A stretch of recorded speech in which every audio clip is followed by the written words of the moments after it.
আচ্ছা বন্ধু, কেমন মৃত্যু সবচেয়ে ভালো তুই কি জানিস?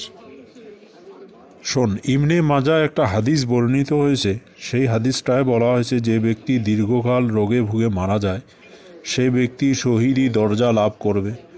সেই মুর্দা কবর আজাব হতে রক্ষা পাবে এবং সকাল সন্ধ্যায় বেহেশত হতে রিজিক লাভ করতে থাকবে। মেশকাত শরীফের আরেক বর্ণনায় এসেছে, নিশ্চয়ই রমজান মাসে মৃত ব্যক্তিদের উপর হতে কবরের আজাব উঠিয়ে নেওয়া হয়ে থাকে।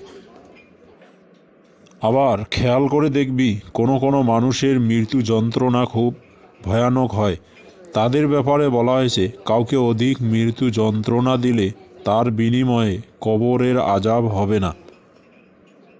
তিরমিজির বর্ণনায় ছোট্ট একটা হাদিস আছে, সেখানে বলা হয়েছে, যে ব্যক্তি পেটের পীড়ায় অর্থাৎ পেটের যন্ত্রণায় বা ব্যথায় মারা যাবে তাকে কবরের আজাব দেওয়া হবে না।